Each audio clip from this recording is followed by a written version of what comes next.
आप सभी के अंदर विराजमान मेरे परम पिता परमात्मा को मेरा कोटि कोटि नमन।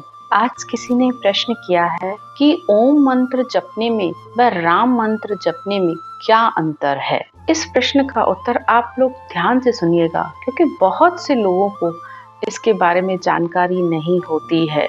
तो आप एक बात अच्छे से समझिए कि ओम आत्म ब्रह्म का नाम है और राम परमात्म ब्रह्म का नाम है। ओम से सृष्टि की उत्पत्ति तो हो सकती है, लेकिन सृष्टि ठहर नहीं सकती। अगर आप रचना ग्रंथ को ध्यान से पढ़ेंगे तो उसमें बिल्कुल साफ शब्दों में बताया जाता है कि ओम से सृष्टि की उत्पत्ति तो हुई है, लेकिन इस सृष्टि को ठहराने के लिए ये स्थिर नहीं हो रही थी, बस नहीं रही थी। तो उसके लिए परमात्म ब्रह्म यानी राम का नाम लिया गया, तभी ये सृष्टि ठहरी। सभी देवों ने परमात्म ब्रह्म का नाम राम लिया। परमात्म ब्रह्म के नाम से ही ये सृष्टि ठहरी है, इसकी रचना हुई है।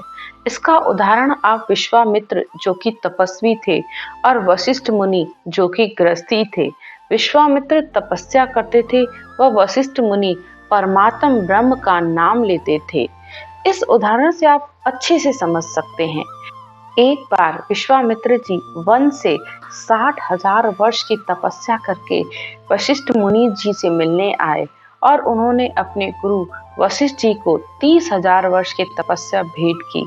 तो वशिष्ठ जी ने उन्हें एक पल की सत्संग का फल दिया। तो विश्वामित्र जी के मन में गुरु के प्रति थोड़ा सा गलत भाव आ गया। अब हम आम संसार में भी देखते हैं कि अगर हम अपने गुरु से मिलने जाते हैं तो उनके प्रति हमारा भाव होता है, तो हम कुछ ना कुछ लेके जाते हैं, प्रसाद लेके जाते हैं और फिर बदले में हमें वो प्रसाद थोड़ा सा रिटर्न में भी मिलता है गुरु से प्रसाद के रूप में। तो इसी तरह विश्वामित्र जी अपने गुरु को 60,000 वर्ष में से 30,000 वर्ष की तपस्या उन्होंने भेंट की और बदले में वशिष्ठ जी ने उन्हें एक पल की सत्संग का फल दिया। तो विश्वामित्र जी के मन में गुरु के प्रति थोड़ा सा गलत भाव आया कि मैंने तो उनको 30,000 वर्ष की तपस्या भेंट की, लेकिन उन्होंने मुझे मात्र एक पल की सत्संग का फल दिया। इससे तो अच्छा था वे मुझे कुछ नहीं देते, क्योंकि वे एक पल की सत्संग को बहुत छोटा समझ रहे थे। इस बात का न्याय करने के लिए वे भगवान विष्णु के पास गए। भगवान विष्णु ने उन्हें बहुत समझाया कि एक पल की सत्संग का महत्व ज्यादा है, लेकिन वे नहीं माने। फिर भी उन्होंने उसे समझाया कि ये परमात्मा की माया है जो तुम्हें भ्रम में डाल रही है, लेकिन वह नहीं माने। तो भगवान विष्णु ने उन्हें शेष जी के पास न्याय करने के लिए भेजा, क्योंकि शेष जी ने पृथ्वी को अपने सिर पर धारण कर रखा है, तो उससे सही न्याय कोई नहीं कर सकता। जब वे शेष जी के पास आए तो शेष भगवान ने उनसे कहा कि आप पहले मेरे सिर से ये भार यानी पृथ्वी को अपने सिर पर धारण कीजिए। तो विश्वामित्र ने जैसे ही उसे धारण करना चाहा, वे उसे नहीं धारण कर पाए। तो शेष जी ने उनसे कहा कि आपकी तपस्या का जो भी फल हो वह देकर आप इसको धारण करने की कोशिश कीजिए। लेकिन शेष जी नहीं कर पाए, पृथ्वी खसकने लगी। फिर उन्होंने गुरु को दी गई 30,000 की तपस्या का फल भी उस पर लगा दिया, यानी 60,000 की तपस्या का फल देकर भी वे पृथ्वी को धारण अपने सिर पर नहीं कर सके।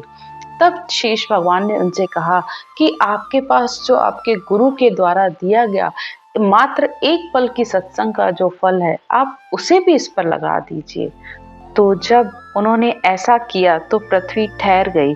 तब उन्होंने सद्गुरु के इस सच शब्द को सच्चा माना और एक पल की सत्संग के महत्व को भी माना, यानी 60,000 वर्ष की तपस्या भी नीचे रह गई और सच शब्द का यानी इस परमात्म ब्रह्म के नाम का महत्व उन्होंने माना। तो इस तरह आत्मा का कल्याण करने के लिए तो तारक मंत्र सबसे ऊपर है, सबसे बड़ा है। इस ब्रह्म के नाम को सुखराम जी महाराज द्वारा बताई गई विधि से श्वास और परश्वास यानी इस आती जाती श्वास में इस राम नाम को लेने पर ही नए अक्षर प्रकट होता है। आगे और सुनिए, इसी ज्ञान को नित्य अवतार वशिष्ठ जी ने निमित्त अवतार राम जी को दिया। यही गुरु विधि कृष्ण भगवान को 22वें तीर्थंकर नेमनाथ जी ने बताई और सीता माता ने हनुमान जी और लक्ष्मण जी को यही श्वास और प्रश्वास में राम रटने की विधि बताई। राजा जनक ने भागवत बनाने वाले सुखदेव मुनि को भी यही विधि बताई। तो आप इस बात को समझने की कोशिश कीजिए कि चारों वेद, 18 पुराण आत्मा की रक्षा के लिए और इस सृष्टि की रक्षा और रचना के लिए बनाए गए हैं तथा केवल ज्ञान आत्मा को परमात्मा के में मिलाने के लिए बनाया गया है। तो ओम से सृष्टि की उत्पत्ति है बताई गई है, जो कि सारे वेदों में बताई गई है। ये आप लोगों को बहुत अच्छी से पता है, जो भी वेदों के ज्ञाता हैं उनको अच्छे से पता है कि सारे वेदों का ज्ञान ओम पर ही है। और आप केवल ज्ञान आप परमात्म ब्रह्म का नाम यानी राम यानी इस विधि को श्वास प्रश्वास में रटने पर आत्मा परमात्मा में मिलती है। आज की चर्चा यहीं तक। राम राम।